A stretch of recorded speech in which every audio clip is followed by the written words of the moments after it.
Box office దగ్గర global star Ram Charan శంకర్ల combination లో తెరకెక్కిన latest movie game changer recent గా రిలీజ్ అవ్వగా కలెక్షన్ల పరంగా ప్రతిరోజు అండర్ పర్ఫార్మ్ చేస్తున్న ఈ సినిమా తెలుగు రాష్ట్రాలతో పాటు మిగిలిన చోట్ల కొంచెం ఎక్కువగానే డ్రాప్స్ ను సొంతం చేసుకుంటూ ఉండగా హిందీలో మాత్రం కొంచెం పర్వాలేదనిపించే విధంగా ట్రెండ్ ను చూపెడుతూ ఉంది. బాక్సాఫీస్ దగ్గర సినిమా మొత్తం మీద 4వ రోజు మండే అవడంతో అలాగే భోగి పండుగ హాలిడే కూడా దొరికినా కానీ అనుకున్న రేంజ్ లో పర్ఫార్మెన్స్ అయితే చూపించడం లేదు. నిన్నటితో పోల్చితే ఆల్మోస్ట్ సినిమాకు 50% కు పైగా డ్రాప్స్ కనిపిస్తూ ఉన్నాయి టికెట్ సేల్స్ లో. దాంతో ఆ ఇంపాక్ట్ కలెక్షన్లపై కూడా క్లియర్ గా కనిపించే అవకాశం ఉన్న నేపథ్యంలో ట్రాక్ చేసిన సెంటర్స్ ను బట్టి చూస్తూ ఉంటే తెలుగు రాష్ట్రాల సినిమా అటు ఇటుగా 2.5 కోట్లకు అటు ఇటుగా షేర్ అందుకునే ఛాన్సెస్ కనిపిస్తూ ఉన్నాయి ప్రెజెంట్ ట్రెండ్ ను చూస్తూ ఉంటే. హిందీలో అనుకున్న రేంజ్ లో బుకింగ్స్ ట్రెండ్ కనుక ఉంటే అటు ఇటుగా 4 కోట్ల వరకు నెట్ కలెక్షన్ అక్కడ సాధించే ఛాన్సెస్ ఉన్నాయి సినిమాకు. మిగిలిన చోట్ల కలెక్షన్ల పరంగా డ్రాప్స్ హెవీగానే కనిపిస్తూ ఉన్న నేపథ్యంలో వరల్డ్ వైడ్ గా బాక్సాఫీస్ దగ్గర సినిమా అటు ఇటుగా 3.5 కోట్ల నుండి 4 కోట్ల రేంజ్ దాకా షేర్ అందుకునే అవకాశం కనిపిస్తూ ఉంది. ఫైనల్ ఆఫ్లైన్ టికెట్ సేల్స్ లెక్కలు అంచనాలను మించిపోతే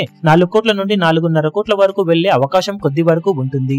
మొత్తం మీద తెలుగు రాష్ట్రాల్లో మాత్రం సినిమాకు గట్టి ఎదురు దెబ్బే తగిలిందని చెప్పాలి ప్రెజెంట్ బుకింగ్స్ ట్రెండ్ ను బట్టి చూస్తూ ఉంటే. మరి బాక్సాఫీస్ దగ్గర మొత్తం మీద సంక్రాంతి సెలవుల్లో అయినా ఎంతో కొంత గ్రోత్ ని సినిమా చూపెడుతుందో లేదో చూడాలి. ఇక టోటల్ గా 4 రోజులకు గాను సినిమా సాధించే టోటల్ ఏరియాల వారీ కలెక్షన్ల వివరాలు ఏ విధంగా ఉంటాయో చూసి అఫీషియల్ రిపోర్ట్స్ వచ్చిన తర్వాత కలెక్షన్ల వివరాలను అప్డేట్ చేస్తాం.